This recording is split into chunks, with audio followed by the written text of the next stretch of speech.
और बेहद खास मेहमान हमारे साथ जुड़े हुए हैं, उनसे तारुफ आपका करवा दें। सुबोध हरितवाल साहब हमारे साथ जुड़े हुए हैं। आप राष्ट्रीय प्रवक्ता हैं, यूथ कांग्रेस से जुड़े हुए हैं। स्वागत है हरितवाल साहब।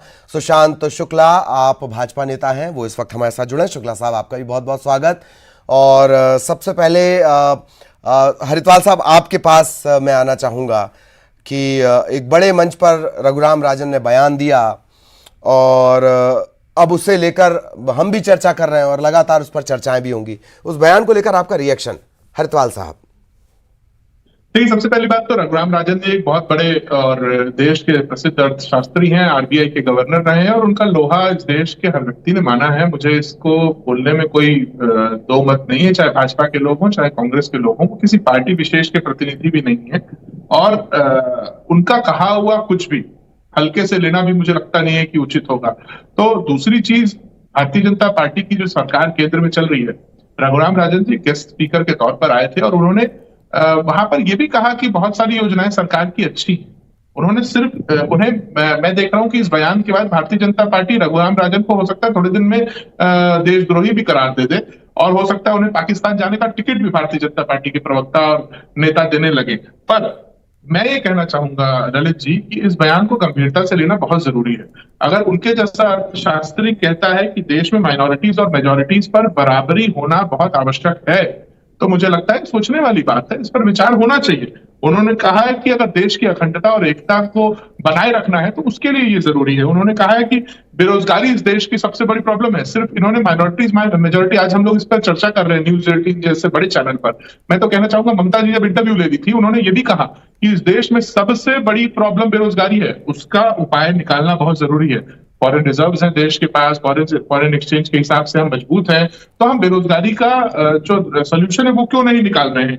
नीतियों का लाभ सिर्फ और सिर्फ एक वर्ग या किसी विशेष वर्ग को ना मिले, ये देखने की बात उन्होंने कही है। तो मुझे लगता है कि इस पूरे उनके बयान को मैं अगर समअप करूं तो मुझे लगता है कि रघुराम राजन जी एक बहुत ही समझदार और बहुत ही अच्छा शास्त्री है, जिससे कोई नकार नहीं सकता। और उन्होंने अगर कुछ कहा है तो केंद्र की सरकार को इसे ध्यान से और गंभीरतापूर्वक लेना चाहिए। गंभीरता पूर्वक लेना चाहिए। सुशांत शुक्ला साहब, जो बयान उनका आया है उसे लेकर आपका कमेंट, फिर मेरा सवाल रहेगा आपसे। जी प्लीज। सुबोध जी की स्तुति वंदना और अपने नेता के पक्ष में बयानबाजी स्वाभाविक है, परंतु एक विषय है कि रघुराम राजन जी अर्थशास्त्री के रूप में, लेकिन जैसी नजर वैसे नजारे। जब देश में 60 सालों तक कांग्रेस ने तुष्टीकरण की राजनीति करते करते एक वर्ग विशेष को लाभ देने के लिए नियमों को बेनियम कर दिया, देश को बेपटरी कर दिया, तब ये नैतिकता की दुहाई देते थे। आज मैं इनसे पूछना चाहता हूं, रघुराम राजन जी जब छत्तीसगढ़ में व्याप्त आर्थिक आपातकाल के लिए कुछ बोलते तो मुझे अच्छा लगता। रघुराम राजन जी अगर छत्तीसगढ़ की व्यवस्था के विपरीत जो भ्रष्टाचार हो रहा है उस पर कुछ बोलते तो अच्छा लगता। चूंकि मंच कांग्रेस का था तो उनकी मजबूरी रही कांग्रेस के पक्ष में राजनीतिक बयानबाजी करने की। देश सबका साथ, सबका विकास, सबका विश्वास, सबका प्रयास के साथ माननीय नरेंद्र मोदी जी के रूप में शुक्ला साहब, क्रिप्टो करेंसी को लेकर योजना को लेकर चल रहे हैं। क्रिप्टो करेंसी को लेकर अगर रघुराम राजन कुछ ऐसा कहें जो केंद्र की नीतियों से मेल खाता हो, तब वो अचानक से सही होंगे, ऐसा माना जाए? नहीं, मैंने अभी आपको कहा, आपने सुना नहीं मेरी बात सर। चूंकि मंच कांग्रेस का था इसलिए उनकी मजबूरी थी कांग्रेस के मिलते जुलते बयान देने की। जी, मैं आपसे पूछना चाहता हूं कि देश में एक उदाहरण प्रस्तुत करें मेरे साथी सुबोध हरितवाल जी, जहां पर नरेंद्र मोदी जी की सरकार ने दोहरा रवैया अपनाया हो किसी भी एक जाति वर्ग विशेष या धर्मावलंबी के खिलाफ। जब देश में मुस्लिम महिलाएं 60 सालों तक 3 तलाक के मामले में व्यवस्था के विपरीत जाकर काम करती थी, तब आज उनको अगर राहत दी गई, क्या वो एक पक्ष के विशेष में काम है? जब शौचालय निर्माण स्वच्छता अभियान के माध्यम से उनको शौचालय दिया गया, तो क्या वो एक तरफा काम है? जब सुशांत जी, आती जिस प्रदेश की हरितवाल साहब पूछना चाहता हूं। जी जी, हरितवाल साहब ठीक है, आप काम गिना रहे हैं, अच्छी बात। हरितवाल साहब कुछ बोलना चाह रहे हैं, फिर मेरा एक सवाल भी रहेगा। शुक्ला साहब, छत्तीसगढ़ वासी हाँ सुन लेते, पहले हरितवाल साहब को सुन लेते। मुझसे ये दोराहे की बात क्यों करते हैं, दोगलेपन की बात क्यों करते हैं? चलिए आज बात करिए, जवाब सुनिए तो। अरे ठीक है शुक्ला साहब, अरे आप सुनिए तो। हाँ हरितवाल साहब बोलिए प्लीज। वाली बात है ललित जी, मैंने कहा था ना कि जैसे ही रघुराम राजन ऐसा कुछ कहेंगे जिसमें भारतीय जनता पार्टी के पेट में दर्द हो, वो हमारे पार्टी के नेता या भारत पाकिस्तान सब हो जाएगा। भैया आप सिद्ध करें डिबेट की शुरुआत। मैंने आपको टोका नहीं, आप टोकिए। मैंने आपको टोका नहीं, आप टोकिए। भारतीय जनता पार्टी की सरकार और नरेंद्र मोदी की सरकार कहीं पर भी अपना रही हो, बताएं, आप सिद्ध करें। मैंने आपको टोका नहीं, आप टोकिए। मैं टोक नहीं रहा हूं, आपने कहा इसलिए मैं बस, तो मेरी बात तो सुन लीजिए। ठीक, शुक्ला साहब सुन लेते हैं, फिर आपके पास आऊंगा मैं। आपने जो प्लीज कहा उसका जवाब ले लीजिए ना। जी जवाब भी जी दीजिए। बोलिए। आपने कहा कि मैं अपने नेता की स्तुति वंदना कर रहा हूं। मेरा बयान फिर से लौटा दीजिए, एक बार फिर से चला दीजिए। मैंने किसी नेता का नाम नहीं लिया, मैंने सिर्फ रघुराम राजन जी की तारीफ करी कि वो देश के अच्छे शास्त्री हैं। एक बार फिर आप बहस करेंगे तो आप भी नहीं बोल पाएंगे। आप बहस करेंगे तो आप भी डिबेट में बोल नहीं पाएंगे। आप भी डिबेट में नहीं बोल पाएंगे अगर आप बहस करेंगे। ठीक है हरिद्वाल साहब प्लीज। अगर आपने कहा कि मैं अपने नेता की स्तुति वंदना कर रहा हूं, तो पहली बात, रघुराम राजन किसी के नेता नहीं है, किसी पार्टी के। दूसरा, आपने कहा कि उन्होंने कौन से नियमों की कांग्रेस सरकार की तारीफ की, ये बताएं। न्याय योजना पर क्या कहा, तो आप जाकर के अखबार पढ़िए। उन्होंने कहा ये देश की एकमात्र योजना है जो डायरेक्ट मनी ट्रांसफर के माध्यम से लोगों के जेब में पैसे पहुंचा रही है। ग्रामीण अर्थव्यवस्था पर उन्होंने कहा, फिर आप टोक रहे हैं। उन्होंने कहा कि ग्रामीण अर्थव्यवस्था को मजबूत सबसे ज्यादा छत्तीसगढ़ ने किया है। उन्होंने कहा कि राजीव गांधी युवा मितान के माध्यम से आपने अच्छी तरीके से वहां पर 13,000 क्लब्स को पैसे पहुंचाए। उन्होंने ये भी कहा कि आपकी जो गोबर की बेचने की स्कीम है, जिसका आप लोग बार बार विरोध करते हैं, उसे उत्तर प्रदेश और गुजरात की सरकार भी फॉलो कर रही है। उसके बाद आपने कहा कि मंच हमारा, तो वो स्तुति वंदना हमारी कर रहे थे। हमारे मंच से उन्होंने एनडीए की सरकार की तारीफ की। हमारे मंच से उन्होंने कहा कि फॉरेन एक्सचेंज का रिजर्व है। उन्होंने कहा कि अर्थशास्त्र जो है केंद्र सरकार का वो अच्छा चल रहा है। उन्होंने ये भी कहा हमारे मंच से कि केंद्र की सरकार की बहुत सारी स्कीम्स अच्छी है, तो उसका भी आप बोलिए। फिर आप यहाँ पर, आपके पास दोहरा चरित्र है, आपके पास जवाब नहीं है। अभी आप थोड़ी देर में, मैंने बताया ना ललित जी, 2 मिनट रुकिए, मेरी बात तो अभी की अभी सही हो गई। 2 मिनट रुकिए, ये लोग उसे पाकिस्तान भी भेज देंगे, रघुराम राजन को कांग्रेस का नेता भी बना देंगे, पता नहीं क्या क्या कर देंगे। ठीक, शुक्ला साहब आपके पास आ रहा हूं, आपका जवाब भी लेंगे।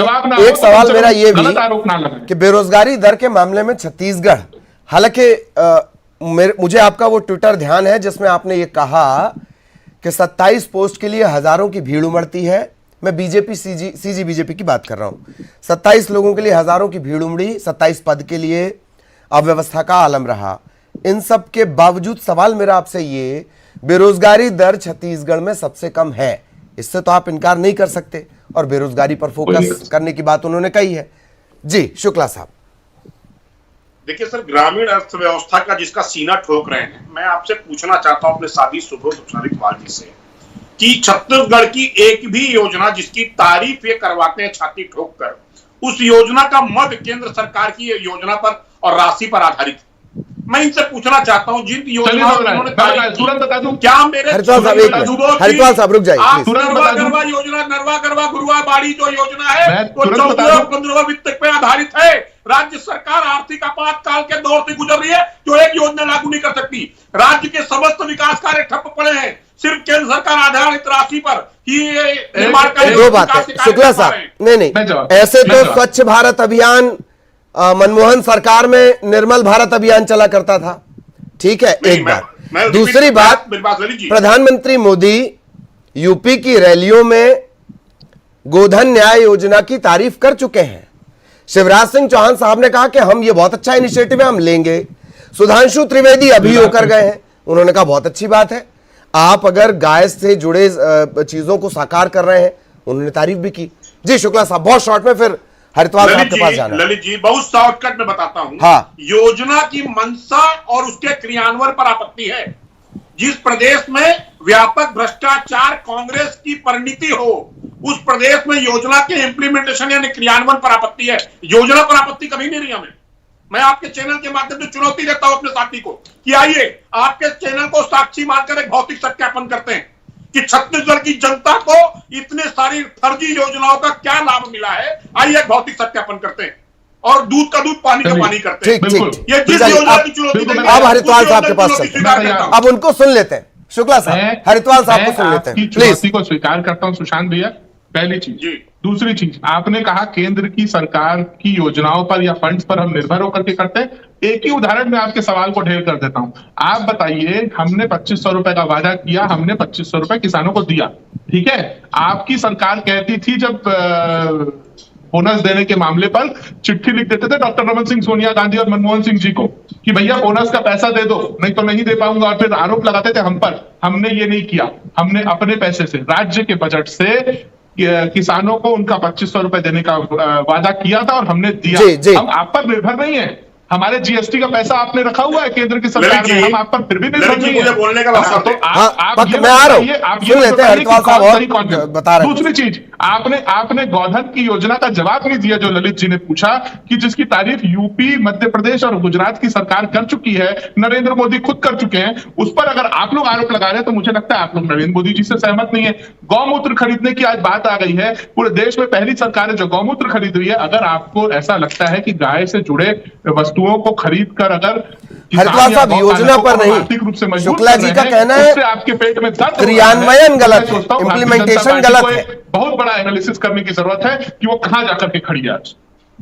जी चलिए शुक्ला साहब प्लीज। ललित जी, ये बड़ी आसानी से बोल गया किसान को उन्होंने बोनस दिया। इस प्रदेश में केसीसी लोन की एक योजना है जिसके तहत कृषि यंत्रों के ऋण दिए जाते हैं, वो लगभग 3 सालों से बंद पड़े हैं।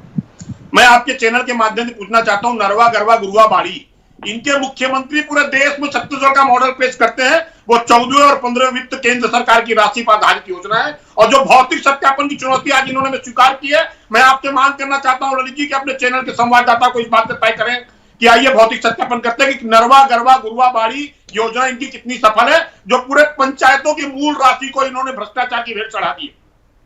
छत्तीसगढ़ में सड़कें के हाल बेहाल है, सड़कों पर सिर्फ 3.5 वर्षों में गड्ढे पर गड्ढे दिख रहे, विकास योजनाएं बंद है। अगर इस योजना को संघीय ढांचे के संतुलन के विरुद्ध जाकर ये बोनस के आवंटन की व्यवस्था करते हैं तो ये कोई बहुत बड़ा काम नहीं कर रहे हैं, लेकिन छत्तीसगढ़ की 2 करोड़ जनता को उनके मूलभूत विकास कार्यों से वंचित कर दिए, सिर्फ ये एक योजना के समाहित करते करते। परंतु ये भूल जाते हैं कि छत्तीसगढ़ में समस्त विकास कार्य इनके बंद पड़े हैं। इनका मंत्रालय बंद पड़ा है, इनका विधानसभा का निर्माण बंद पड़ा है, इनके सड़कों के निर्माण बंद पड़े हैं। क्यों? यहां तक कि इनके पंचायत मंत्री कुछ दिन पहले कहे कि छत्तीसगढ़ कि 8 लाख निवासियों को आवास से वंचित कर दिया इन्होंने, क्योंकि राज्यांश में नहीं लगा पा रहे। हरिद्वाल साहब से एक छोटा सा जी चलिए हरिद्वाल साहब बहुत शॉर्ट में, वक्त थोड़ा कम है, एक और बड़ी खबर इस वक्त आ रही है, बहुत शॉर्ट में आपका जवाब। आत्मानंद अंग्रेजी स्कूल में ही 12,000 शिक्षकों के, तकरीबन 12,000 शिक्षकों के पद खाली हैं और रोजगार पर फोकस है रघुराम का। देखिए, हमने तो अभी 10,000 से ज्यादा शिक्षकों की योजना भर्ती के लिए फिर से प्रस्ताव सरकार ने निकाला है और निकालेंगे भी। पिछले 14,580 शिक्षकों को भी हमने नियुक्ति दी है और अभी तक उनका प्रोसेस कंप्लीट भी हो चुका है और आगे भी देंगे। हम तो कह रहे हैं ना कि हम रोजगार जनरेट करने वाली सरकार है। केंद्र की एजेंसी सीएमआई वही कहती है कि हम 0.06% बेरोजगारी आंकड़े हमारे प्रदेश के हैं और पूरे देश का 7.1 जनसंख्या के आधार पर। नहीं शुक्ला साहब अब रुकना होगा प्लीज। हरिद्वाल साहब शुक्ला साहब, अरे सुनिए तो, अरे अभी चुनाव तक मिलना मिलाना होता रहेगा, बातचीत चलती रहेंगी। बहुत बहुत शुक्रिया, प्लीज।